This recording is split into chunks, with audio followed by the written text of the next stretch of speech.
न मसँग कम्प्युटर छ, न मसँग ल्यापटप छ, तर माइक्रोसफ्ट एक्सेल सिक्नुपर्ने थियो। कसरी सिक्ने होला? के तपाईहरुसँग पनि यस्तै समस्या छ? यदि छ भने यो भिडियोलाई स्किप नगरिकन अन्तिमसम्म हेर्नु होला। तपाईको समस्याको समाधान गर्ने जिम्मा मेरो। ओके साथीहरु, म चाहिँ मेरो मोबाइलको स्क्रिनमा आइसकेको छु। साथीहरु, माइक्रोसफ्ट एक्सेललाई तपाईहरुले मोबाइलमा सिक्नको लागि सबैभन्दा पहिला तपाईहरुले आफ्नो गुगल प्ले स्टोरमा जानु होला। गुगल प्ले स्टोरमा गइसकेपछि माथि देख्न सक्नुहुन्छ यो सर्च बारमा तपाईले टाइप गर्नु होला एक्सेल भनेर टाइप गर्नु होला साथीहरु। त्यसपछि एक्सेल भन्ने बित्तिकै तपाईलाई माइक्रोसफ्ट एक्सेल भनेर यहाँ आइसकेको छ। मेरोमा साथीहरु यहाँनिर ओपन देखाइराखेको छ, तपाईहरुकोमा इन्स्टल देखाइराखेको होला किनकि मैले अलरेडी नै यसलाई इन्स्टल गरेर राखिसकेको छु। तपाईले यसलाई इन्स्टल गरेर ओपन गर्नु होला। म चाहिँ यहाँनिर डाइरेक्ट ओपन गर्छु। त्यसपछि साथीहरु देख्न सक्नुहुन्छ मैले यो अगाडि नै एक दुईवटा डकुमेन्टहरु तयार गरेर राखिसकेको थिएँ, त्यसैले यस्तो देखाइराखेको छ। तपाईहरुको ब्ल्याङ्क देखाउँछ यहाँनिर। साथीहरु, सबैभन्दा पहिला हामीले एक्सेलमा आइसकेपछि तपाईले यहाँ प्लसमा क्लिक गर्नु होला किनकि यसमा हामीले न्यू डकुमेन्टहरु तयार गर्नु छ। प्लसमा जाने, त्यसपछि तपाईले यहाँ देख्न सक्नुहुन्छ धेरै फाइलहरु छन् तलपट्टि। यहाँ माथि देख्न सक्नुहुन्छ यता ब्ल्याङ्क वर्कबुक भनेको छ, यसमा तपाईले क्लिक गर्नु होला। देख्न सक्नुहुन्छ यहाँनिर तपाईको माइक्रोसफ्ट एक्सेलको हामी भित्री पेजमा आइसकेका छौं। साथीहरु, तपाईहरुलाई म बेसिक तरिकाबाट नै सिकाउन जाँदैछु ताकि तपाईहरुलाई सिक्नलाई अझ सजिलो होस्। साथीहरु, यो यसरी देख्न सक्नुहुन्छ यो जुम आउट जुम इन हुन्छ। तपाईले यसरी जुम इन अथवा जुम आउट गर्दाखेरि तपाईले यो पर्सेन्ट देख्न सक्नुहुन्छ यहाँनिर।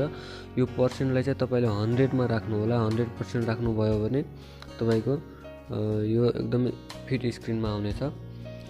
साथीहरु, तपाईले यहाँनिर लेफ्ट साइडमा यो नम्बर देख्न सक्नुहुन्छ 1 2 3 4 5 6 भनेर यो नम्बर देख्न सक्नुहुन्छ र यता माथिपट्टि ABCDEFG भनेर यसरी देख्न सक्नुहुन्छ। साथीहरु, यो भनेको के हो भने तपाईले ABCD यसरी देख्न सक्नुहुन्छ। यो भनेको यस्तो जो ठाडोलाई चाहिँ तपाईले कोलम भन्नुपर्छ। यो चाहिँ कोलम हो। यसलाई चाहिँ ठाडोलाई चाहिँ कोलम भन्छ, ABCD लाई यिनीहरुलाई चाहिँ कोलम भन्छ भने यो 1 2 3 यस्तो तेस्रोलाई चाहिँ तपाईले यसलाई रो भन्नुपर्ने हुन्छ। साथीहरु, बुझ्नु भयो होला। यो यसलाई चाहिँ रो र यसलाई कोलम भनिसकेपछि तपाईले यहाँ भित्र देख्न सक्नुहुन्छ यिनीहरु बक्स छन्। यसमा क्लिक गर्नुभयो भने यो एउटा बक्स भयो, यो अर्को बक्स भयो, यो अर्को बक्स, यो अर्को बक्स, यो देख्न सक्नुहुन्छ। यी बक्सहरुको नाम चाहिँ के हो भने साथीहरु सेल हो। यिनीहरुको नाम चाहिँ सेल हो। यसलाई भन्छ सेल। यो सेल, यी सेलहरुको पनि छुट्टा छुट्टै नाम हुन्छ साथीहरु। यसमा सेलहरु अनगिन्ती हुन्छन् साथीहरु। यहाँ तलतिर जानुभयो भने यहाँ तल अनलिमिटेड हुन्छ, अनगिन्ती हुन्छन् यसमा भने यतातिर यो कोलम एन्ड रो सबै यिनीहरु अनगिन्ती हुन्छन्। यिनीहरु जति तपाईहरु यसरी पछाडी जानुहुन्छ यहाँ भित्र हामी यो यसको यो अनलिमिटेड हो साथीहरु है। यसमा धेरै हुन्छन्। त्यसपछि साथीहरु यिनीहरुको यो सेलको छुट्टा छुट्टै नाम हुन्छ। यिनीहरुको नाम कसरी थाहा पाउने भने जस्तै यसमा क्लिक गरे भने यसको नाम B5 हो साथीहरु। कसरी हो भने तपाईहरुले यो कोलममा देख्न सक्नुहुन्छ B मा छ र तपाईले यहाँनिर र मा देख्न सक्नुहुन्छ 5 मा छ, त्यसैले B5 भयो। जस्तै यहाँनिर म कुनै एउटा यहाँनिर चाहिँ तपाईको चाहिने एउटा केही लेख्छु मैले। जस्तै मैले केही लेखिदिएँ यहाँनिर। जस्तै यसको चाहिँ यो सेलको नाम के हो भनेर कसैले सोध्यो भने यसमा तपाईले क्लिक गर्ने, यता माथि कोलममा हेर्ने B, यता रमा हेर्ने 7 छ, त्यसैले B7 यसको नाम चाहिँ B7 भयो है। त्यसपछि यति बुझिसकेपछि साथीहरु यहाँ तलपट्टि देख्न सक्नुहुन्छ यो एरो यता पनि एरो देखाएको छ। यसको काम चाहिँ के हो भने यो एउटा सेलबाट अर्को सेलमा जानको लागि यसरी काम लाग्छ। यसरी जान सक्नुहुन्छ। यताबाट उताबाट जानु पर्यो भने यसरी काम लाग्छ साथीहरु। अनि यतापट्टि ओल्तिरबाट देख्न सक्नुहुन्छ यो चाहिँ हाम्रो क्याल्कुलेटर हो। त्यसपछि साथीहरु यहाँनिर FX लेखेको छ। यिनीहरु चाहिँ यो फर्मुलाहरु हुन्, एक्सेलका फर्मुलाहरु। त्यसपछि साथीहरु हामी तपाईहरुलाई मैले कुनै एउटा बक्स तयार पारेर देखाउने छु ताकि तपाईहरुलाई अलि बुझ्नलाई अलि सजिलो होस्। साथीहरू यहाँ तल देख्न सक्नुहुन्छ यहाँनिर एउटा डट देखिराखेको छ। यो डटमा क्लिक गर्नुभयो भने यहाँनिर धेरै अप्सनहरू आउँछन्। यो सबैभन्दा माथि यो होम छ। होममा क्लिक गर्नुभयो भने तपाईँले यहाँ insert, draw, formulas, data, review, view यस्तो अप्सनहरू आउँछ। त्यसपछि यहाँनिर पनि तपाईँले ब्याक जानु पर्यो अथवा अन्डु रिडु गर्नु पर्यो भने चाहिँ यसरी यसमा यताबाट जान सकिन्छ। त्यसै गरी साथीहरू यहाँ तलतिरपट्टि देख्न सक्नुहुन्छ यो फोनको स्टाइल चेन्ज गर्नको लागि यहाँनिर दिइराखेको छ। यहाँनिर देख्न सक्नुहुन्छ यसमा धेरै फोन्टहरू छन्। त्यसै गरी साथीहरू यहाँनिर देख्न सक्नुहुन्छ यो फोन्टकै यतापट्टि फोन्ट साइज छ। यो तलपट्टि धेरै थोरै गर्न सक्नुहुन्छ। फोन्टको साइज घटाउन बढाउन काम लाग्छ। त्यसै गरी साथीहरू हाम्रो फोन्टलाई बोल्ड गर्नु पर्यो भने यहाँनिर छ। इटालिक गर्नु पर्यो भने यो छ। कुनै पनि फोन्टलाई अन्डरलाइन गर्नु पर्यो भने यो यहाँनिर देख्न सक्नुहुन्छ। त्यसै गरी यहाँनिर यो एबीलाई चाहिँ काटेको छ। यसको अर्थ तपाईँलाई डिलिट गरेको भन्ने बुझिन्छ। यसको चाहिँ यसरी काट्नुभयो भने यो चाहिँ डिलिट गरेको भन्ने बुझिन्छ। यो शब्द पहिला चाहिँ यहाँनिर थियो तर अहिले डिलिट भइसकेको, यसलाई हटाइएको भन्ने बुझिन्छ यसको काम चाहिँ। साथीहरू त्यसै गरी तलपट्टि देख्न सक्नुहुन्छ यो बर्डर छ। त्यसपछि फिल कलर छ। त्यसपछि गएर फोन्ट कलर, यो फोन्टको कलर चेन्ज गर्ने। फिल कलर भनेको चाहिँ तपाईँको बक्सहरूमा यताउति कलर चेन्ज गर्ने हो। त्यसै गरी यहाँनिर देख्न सक्नुहुन्छ यो सेन्टरमा यताउति टेक्स्टहरूलाई यताउति सार्नको लागि काम लाग्छ। त्यसपछि यहाँनिर मर्ज एन्ड सेन्टर, ऱ्याप टेक्स्ट भन्ने यता धेरै छन् साथीहरू। यो हामीहरू अर्को पार्टमा पनि सिक्नेछौँ।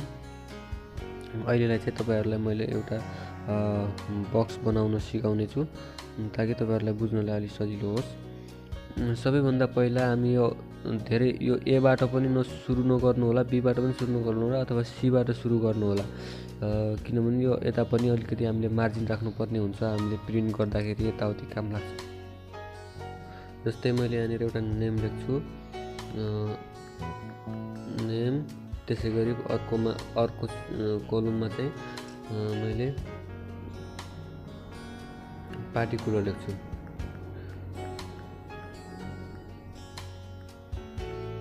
ओके, यसमा चाहिँ मैले पार्टिकुलर लेखेँ। त्यसै गरी मैले अर्कोमा चाहिँ एमाउन्ट लेख्छु, एमाउन्ट। तपाईँहरूलाई यो सिम्पली यो सामान्यतया कसरी मैले यो एउटा बक्स बनाउने भनेर चाहिँ मैले सिकाउन गइरहेको छु।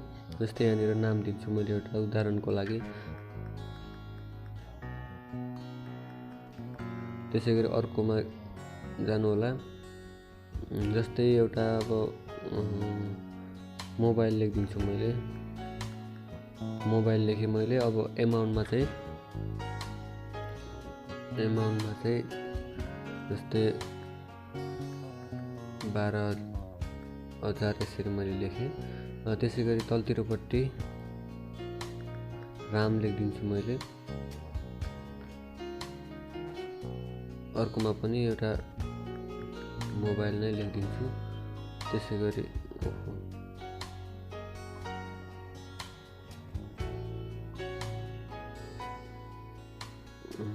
MOBILE mobile. त्यसै गरी अर्कोमा पनि 12,000। मैले तपाईँहरूलाई बुझाउनको लागि मात्र लेखिरहेको छु साथीहरू। यति गरिसकेपछि तपाईँहरूको यहाँनिर यसलाई सिलेक्ट गर्नु होला। सिलेक्ट गर्नको लागि यहाँ माथिबाट यसरी यसमा क्लिक गर्ने, सुरुकोमा क्लिक गरेपछि यहाँनिर यो गोलो देख्न सक्नुहुन्छ। यहाँबाट यसरी तान्नु होला। यसरी तानिसकेपछि यति आफूलाई जति चाहिने हो त्यति चाहिँ तान्नु होला। त्यसपछि साथीहरू यहाँनिर देख्न सक्नुहुन्छ यहाँ तल यो डटमा जानु होला। डटमा गइसकेपछि यहाँनिर यो बर्डर देख्न सक्नुहुन्छ। यो बर्डरमा क्लिक गर्ने। बर्डरमा क्लिक गरिसकेपछि यहाँनिर अल बर्डर, यसको नाम चाहिँ अल बर्डर हो। यसमा क्लिक गर्नु होला। यसमा क्लिक गरिसकेपछि देख्न सक्नुहुन्छ यहाँनिर बर्डर देखिसकेको छ। त्यसै गरी एकपल्ट हामीले वरिपरिको भागलाई चाहिँ अलिकति हल्का ठिक बनाउनु पर्यो। यसको लागि यहाँनिर क्लिक गर्नु होला। अनि फेरि अघिकै प्रोसेसमा यसरी गर्नु होला। त्यसपछि फेरि बर्डरमा गएर यहाँनिर देख्न सक्नुहुन्छ यसमा क्लिक गर्नु होला। देख्न सक्नुहुन्छ यो वरिपरिको भाग चाहिँ अलिकति मोटो भइसकेको छ। त्यसै गरी हामीले यो नेम, पार्टिकुलर, एमाउन्टको पनि भागलाई अलिकति मोटो बनाउनु पर्यो। हेडलाइन हो यो चाहिँ। यसलाई पनि त्यसै गरी तपाईँहरूको बोर्डरमा गएर यस्तो गऱ्यो भने अलिकति हल्का सो देखियो नि। अब तपाईँहरूको लागि यो सबैलाई चाहिँ यो 12,000 माथिको 12,000 चाहिँ यो यसमा देख्न सक्नुहुन्छ बिचमा छ, यता तल राइट साइडमा छ। यिनीहरूलाई चाहिँ तपाईहरु सबैलाई चाहिँ सेन्टरमा ल्याउनको लागि तपाईहरुको यहाँनिर के गर्नु होला भने यो यहाँनिर देख्न सक्नुहुन्छ एउटा एरो छ, यसमा क्लिक गर्नु होला। यसमा क्लिक गर्नु भनेको सबै सिलेक्ट हुनु हो। सबै सिलेक्ट भयो, त्यसपछि गएर सबै सिलेक्ट भइसकेपछि यहाँनिर देख्नुहुन्छ यहाँ तलपट्टि यसमा क्लिक गर्नु होला। यसमा क्लिक गरिसकेपछि सबै सेन्टरमा आइसकेको छ। अब साथीहरु यहाँनिर देख्न सक्नुहुन्छ यो अलिकति कुनै बाहिर आएको छ। यसलाई चाहिँ हामी मिलाउनको लागि अलिकति बक्सलाई ठुलो बनाइदिनु होला। त्यसको लागि यहाँनिर यो कोलममा यो बी को कोलममा चाहिँ यसरी गर्न क्लिक गर्नु होला माथि। त्यसपछि यहाँनिर यसरी यहाँ माथिबाट यसरी तान्नु होला, अलिकति ठुलो बनाउनु होला। ओके साथीहरु, यति भइसकेपछि लगभग हाम्रो यो रेडी भएको छ। यो माथिपट्टिको उसलाई चाहिँ माथिपट्टिको टेक्स्टहरुलाई चाहिँ अलिकति हामीले बोल्ड गरिदिउँ साथीहरु। यहाँनिर यसरी बोल्ड गरिदिउँ। जस्तै अब यहाँनिर यिनीहरुको कलर पनि भर्न पर्यो भने फन्ट कलरमा जानु होला। देख्न सक्नुहुन्छ रातोमा क्लिक भइसकेको छ। त्यसपछि यहाँनिर चेन्ज गर्न सक्नुहुन्छ तपाईले यतापट्टि क्लिक गरेर। यहाँनिर धेरै कलरहरु छ, रातो, पहेँलो, यसरी क्लिक गर्न सक्नुहुन्छ। यसको कलर जस्तै ओके यो राखे मैले। यिनीहरुको कलर चाहिँ मैले यस्तो राखिदिन्छु। यहाँ माथिपट्टि एउटा हेडलाइन दिनु पर्यो भने चाहिँ तपाईको यहाँनिर यसरी तपाईले फेरि यहाँबाट क्लिक गरेर फेरि तपाईले यसलाई चाहिँ अल बोर्डर दिदिनु होला। यसरी अल बोर्डर दिदिनु होला। यहाँनिर तपाईको अब यो यसमा हेडिङ दिनुपर्ने छ भने पहिला यसलाई एउटा मर्ज गर्नु होला। यो एउटा दुईटा तीनवटा सेल छ यहाँनिर, त्यो तीनवटा सेललाई एउटै सेल बनाउनको लागि तपाईले यहाँ मर्ज गर्नुपर्ने हुन्छ। मर्ज गर्नको लागि तल देख्न सक्नुहुन्छ यतापट्टि मर्ज एन्ड सेन्टर भनेको छ, यसमा क्लिक गर्नु होला। यसमा क्लिक गरिसकेपछि यहाँनिर यो मर्ज भइसकेको छ। अब यसमा तपाईले के लेख्न सक्नुहुन्छ, हेडिङ लेख्न सक्नुहुन्छ। जस्तै म चाहिँ रमेश लेख्छु।